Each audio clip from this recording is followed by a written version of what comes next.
one of the things that I'm going to do here as we close out is I want to introduce you to a really great new tool here momentarily that we've been working to develop at the Permian Road Safety Coalition that will help us continue to drill down on the metrics, on the actual numbers. You heard Chris mention it. We are a data-driven organization. You know, we are a data-driven, science-led organization that certainly the stories, as one in particular that was shared earlier about the 18-year-old involved in the head-on collision with a drunk driver, those definitely pull at your heart and raise awareness of the ongoing dangers that we face. We at the PRSC, we want to understand the why. We want to understand how this is all stitched together. So, if you were with us back in January, we had a guest speaker at our breakfast, our Road Safety Champions Awards breakfast. More on that coming up in just a moment. But I wanted to just sort of pull that string forward. Robert Wunderlich gave an amazing presentation, and it was basically the results of a 5-year study that we at the PRSC commissioned of both Wunderlich and the Texas Transportation Institute to understand causation, root cause analysis, and all of the things that are driving fatalities and crashes on the roadways of particularly of West Texas. I will put a big disclaimer on that and say that at the time, New Mexico data were not available to us. And we're getting very, very close to having that New Mexico data available to us. It requires, believe it or not, an intergovernment agreement between the two states to share the data that's collected by a couple of universities in New Mexico that are the keepers, the repository, the library of data. And so we have to have that intergovernmental agreement in place, and we're working to advance that now. So what you see on your screen, and what I'll be talking about is strictly West Texas for now. So if the numbers that we've been sharing on fatalities, if the numbers that you've seen don't exactly match this, that's why, and that's because New Mexico is not included. I recognize that this is a very, very busy slide, but I wanted you, as supporters of the PRSC, to see what we see. I wanted you to understand how we are able to look at data and help to interpret data going forward. What you see here is a manipulating dashboard where I can go in and I just have it on the crash tab up here in the upper left, and it basically gives us some very basic information. We call this the intro dashboard. And what I've done here is I have selected, going back to 2019, I have selected here in this particular box to show me the fatalities. This is the crash count along with fatalities for the years 2019 to, and the 2024 data that you see here are through June of this year. I want to make that clear. It's through June of this year. As you can imagine, crash data are what we call lagging indicators, meaning that it takes at least 60 days for that data to sort of begin to roll into the system once it's captured from a crash and crash scene.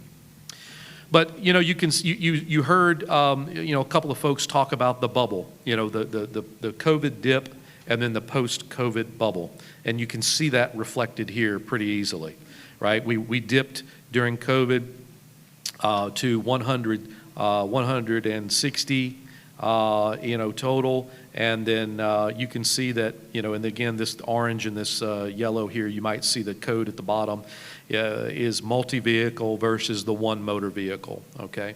And this is something that Glenn was kind of touching on earlier about single vehicle accidents, which is something very important to keep your eye on. So you can see that the good news is that in 2024 we are below the trend line through June. That is really great. That is reflected in that article that you saw at the top of today's meeting in the MRT. If even though I recognize that Midland and Odessa is not the entirety of the Permian Basin, we also recognize that the majority of crashes and fatalities are coming from that region. So when they do better, we all do better. And that's what you're seeing reflected in these numbers in this dip. We celebrate the fact that it's dropped below 2.0 when it comes to fatalities per million miles traveled, but you can see that we still have a lot of work to go. One of the things that we are able to do is then come over and actually begin to map these crashes and fatalities. I wanted to show you in the map. You can see again that this is just data being pulled from West Texas. The larger the circle, the larger number of crashes and fatalities. The smaller the circle, obviously the opposite is true. So you can see exactly what I'm talking about that Midland-Odessa corridor, particularly along I-20, as being the area that has been causing us a lot of angst over the last few years. Flash forward. You saw through some presentations today, we demonstrated that when there's a problem, we try to take action. The actions that are being taken, I think you saw a lot of those rolled out today, and I hope those now make even more sense to you. Why in the world we would spend so many hundreds of millions of dollars on I-20? Why in the world we would spend so much time, roughly a 10-ish year plan from start to finish for everything that needs to happen? And that's because we're trying to correct an issue that's known to us. And when I say us, I'm talking about the collaborative us, all of us, including the decision makers that are not only making decisions about sending dollars from Austin, but also how to spend them in the local TxDOT districts. There is an absolute relationship between trying to solve this problem and an allocation of resources. One of the things that I wanted to demonstrate to you that we're able to do is then go into on the county side. So I thought I would just zoom into Howard County. And there you go. And let me see if I can pull that out. Okay, so this is a fatality report for Howard County over the last 5 years. Okay.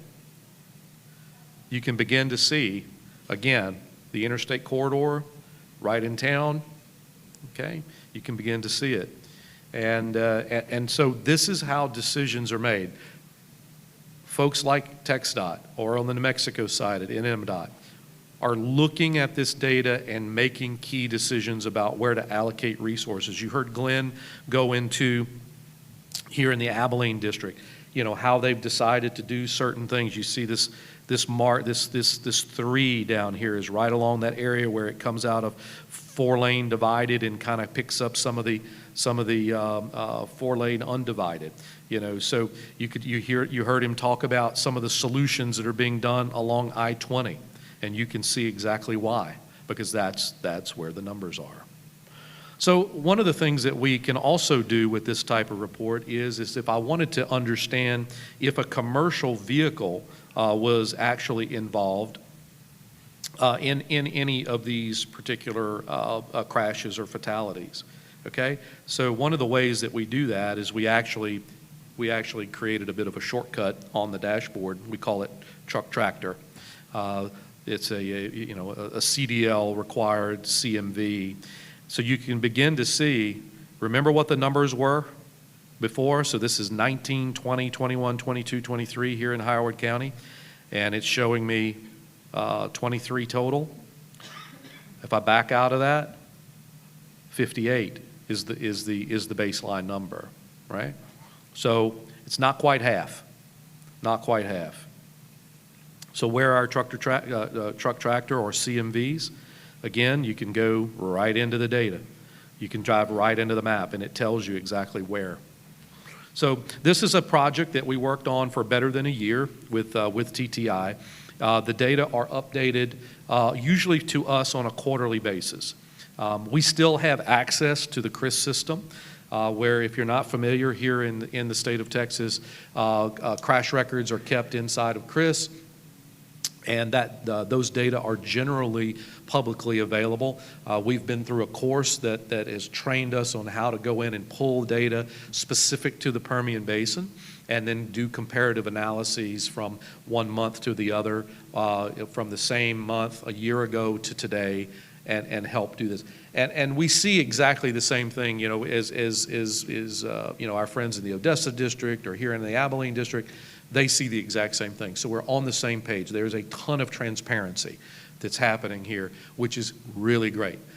What it's done in the beginning, and I can tell you, having been around the PRSC from its inception, I can tell you that there was not always an appetite for data to always be as available as it is. And that attitude has changed drastically and for the better.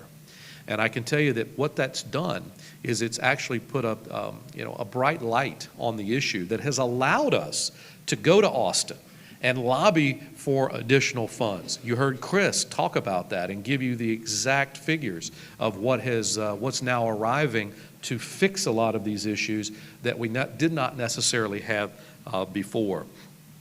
So those are some really amazing things that are happening through the power of this data.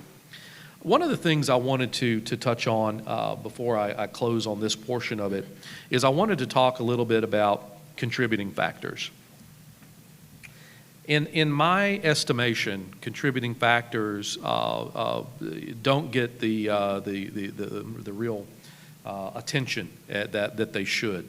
You know, we focus on the fact that, yes, there was a fatality. We focus on the fact that perhaps that fatality was an 18-year-old female who was just going about her day and had a full life ahead of her, and it was snuffed out by somebody that made a selfish choice to drink and drive.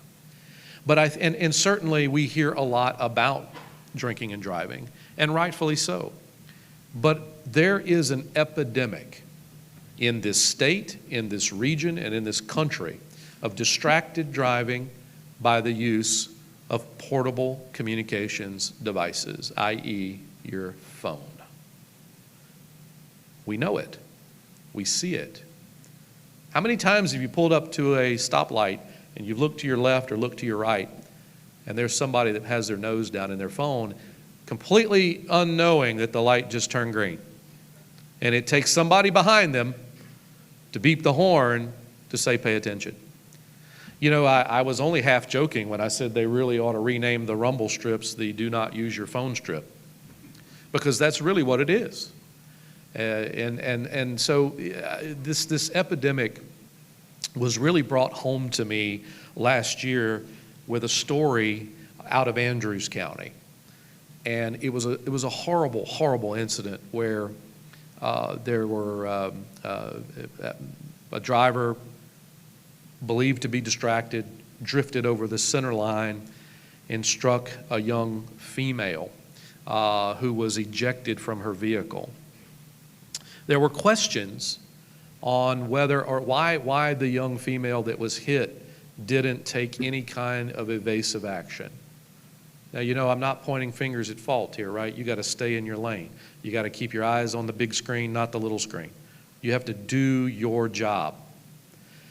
But the fact of the matter is that if you see someone coming that's drifting over toward you, your instinctive reaction is to do what? Try to move out of the way. Get on the horn. Maybe if you have time, you flash your lights. But the fact of the matter is this didn't happen in this case. And so we wondered why for quite a while. And then a report came out. And the story goes like this. The young lady was ejected from her vehicle out her passenger window, which was down at the time. And the reason that they know that she too was distracted is because beside her dead body, underneath it, they found her cell phone. And it was still playing the same YouTube video that she was watching when she was hit by the oncoming driver. So we didn't just have one problem in that case, we had two huge problems in that case. So I want to encourage you to make sure that we are not giving short shrift to these causes. We find that distraction is on the rise. We actually find that, believe it or not, we actually find that impairment is in many counties steady, if not slightly decreasing. And distractions are just beginning to, distractions through phone use are going through the roof. But, you know, those aren't the only types of distractions. Let me encourage you, please, especially if you would go back to your companies and have a chat about this. And we talk about this in our safety courses, which, again, I'll visit about here momentarily. When your workers go out to lunch, they should not be eating their lunch and driving their company vehicle at the same time. You just shouldn't, right? There is and if you bear with me while I talk here, I'm going to go to the time tab, right? And I'm going to go to the crash by hour tab. Let me make sure I have all my counties selected, and I do. Let me get rid of truck tractor. This is where we make the sausage. Y'all just bear with me. Okay, here we go. These are crashes resulting in fatality by hour of the day. No surprise. So this, where my line is right here, this is 5 a.m. Okay? 5 a.m. No surprise, we get a little bit of spike here, a significant spike up there at 6 a.m., right, where people are going to work. Might be late. Maybe they didn't have enough coffee. 7 o'clock, we begin. People are getting on the job. They're arriving where they need to be. But we still have way too many. Now everybody's tucked in where they need to be for the day. This is 8 o'clock. Okay? You get the point. Middle of the day. We're bumping along. Still too many fatalities. Pay attention to this because I'm going to ask you a question about this. We're going to role play this in just a minute. Here's 2 o'clock. Here's 3 o'clock in the afternoon. Okay? 3 o'clock in the afternoon. Now we start to bump up again. Quitting time. People are going home. Here's 6 p.m., 7 p.m. We have a big dip about 8 o'clock. People have returned to their place of residence, tucked in. Boom, huge spike again. Okay? Help me here. Help me understand this spike at the end of the day. Anybody have a thought? Anybody have a thought as to why I get tucked in at 8 o'clock, but then the data tell us that I have a huge spike in the nighttime hours? I'll tell you what this data shows us. The data shows us this is people who've been out at bars, been out at restaurants, and are getting on the road to get back home again. That's where our impairment numbers continue to need work. Okay? That's what this is showing us. All right, now, let me flip back to and ask you the question here. Of all that you see on this screen, which are the fatalities and those associated crashes that you think are the easiest to fix? Which ones are the easiest to fix? Well, I'll start with one, and that's these at the tail end of the day. If I make a conscious effort, if I'm going out with the guys or girls, I'm going to have a designated driver. I'm going to have somebody who will help me get where I need to be. If I've had too much to drink and I'm no longer qualified, listen to my words, no longer qualified to drive. I didn't say a little tipsy. I didn't say a little buzz. I didn't say anything else. I said I am no longer qualified to drive a motor vehicle. Okay? I have a driver. These are easy to fix. We can do this. We can do this starting when you get back to your shop. We can start with your next safety tailgate meeting, because I recognize that this is when a lot of folks are off the clock, and they may think off the clock means off of the responsibility, but that is not the case. And we know that's not the case. So those are easy to fix. Give me some other ones that are really easy to fix.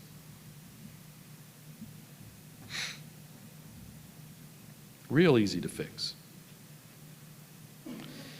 Well, I'm going to suggest these right in the beginning of the day. Some of you may have heard me say this before, and if you had, with the sake of being repetitive, let's recognize that when you wake up every morning, that unless you wake up and juggle knives, the most dangerous thing that you're going to do is grab the keys on your way out the door and put them in your vehicle and start that vehicle and drive to work. It's the single most dangerous thing that we do every day. It's much more dangerous than working in the oil field. I got numbers to prove it. We do a darn fine job in the oil field of keeping people safe. Now, we still have our fair share of knuckleheads, if I can speak bluntly. But at the end of the day, there are some things that we control and we should control. And this is a demonstration of that. Beginning of the day, my focus ought to be what? Safely getting to work so that I can do the job that I'm hired to do. Just like here at the end of the day, it should be getting safely home from work to see my kids, my grandkids, my spouse, and to start my evening, my off time.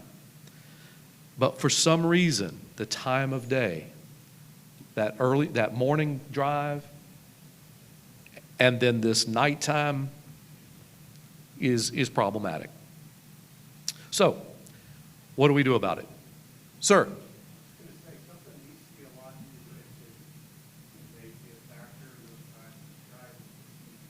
Well, that is a good one.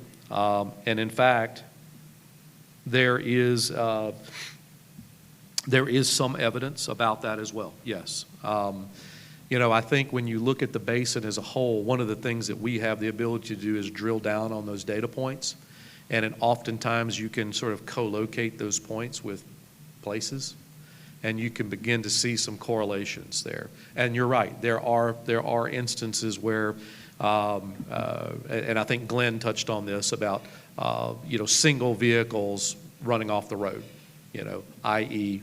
fatigue, head-on collisions at nighttime and things like that. You can begin to see some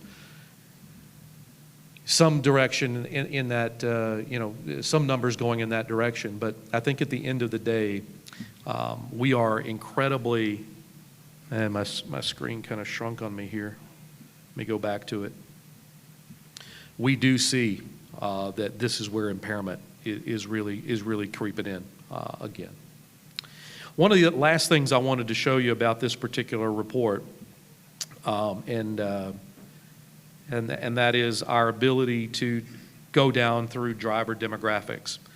I'm not going to spend a lot of time on that here, only because there is a lot of information here. As you can imagine, your driver's license is a treasure trove of demographic information. And so when you're involved in a crash, when you're involved in a fatality, all of that goes into the system and gets pinged and can be analyzed.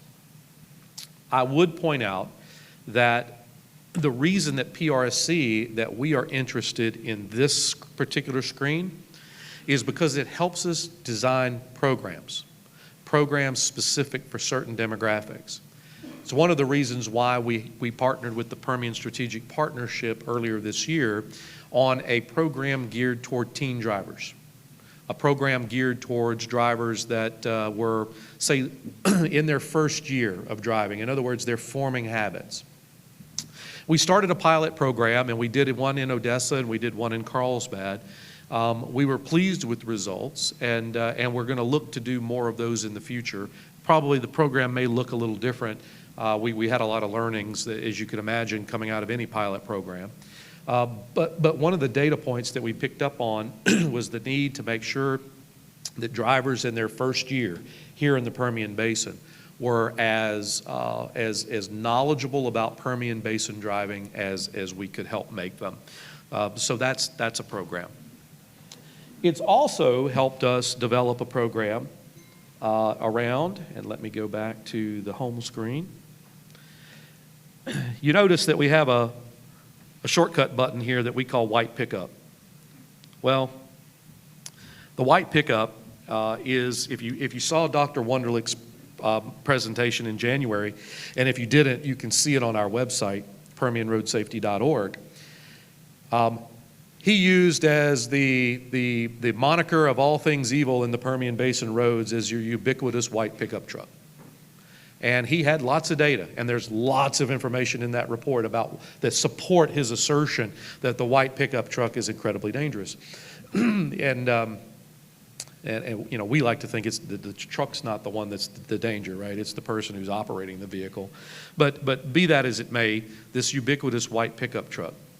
Uh, the data from his report was so revealing, and it was so widespread across the Permian Basin that we fast-tracked a program with Veriforce. Pete Eustace is here today, and we fast-tracked a program that we had been working on as a working group with Veriforce and Safe Land for some time. At PRSC, we stood up a working group of our supporters that were interested in providing driver training, particularly onboarding training for those that are new to the Permian Basin, and drive white pickup trucks, i.e. they don't need a CDL license to drive and operate that vehicle, but they are as ubiquitous as grains of sand out here. So having said that, we worked very diligently to develop a Permian-specific driver training program with Veriforce on the backs of a course that they had in place, and we were able to make it more Permian Basin-centric over time. And we rolled that out in August. We rolled it out and had our initial training at our office in Midland, and it was a big success. And our second one is actually tomorrow in Kermit. And our friends at Atlas Energy are hosting us at their training center in Kermit, and we're delighted to do that. I think we only have maybe 2 spots left as of just a few minutes ago on that one. If you want to get in it, there is no cost to doing it, and it's a half-a-day course. We throw in the lunch, and you walk away with Veriforce certification, and it goes directly to as a response to the data that we saw here. In other words, we developed a program, and we're trying to move the needle based on things that we saw. So we're going to watch that very carefully over time. Obviously, at 25 groups of 25 at a time, it's going to take us a bit to get there, but that's our commitment to doing it. And our thanks to Veriforce for joining our organization and allowing us to be able to bring that training. Again, anyone, whether you're a PRSC member or not, anyone is eligible to take that course, and you can find them on our website at permianroadsafety.org at just about any time.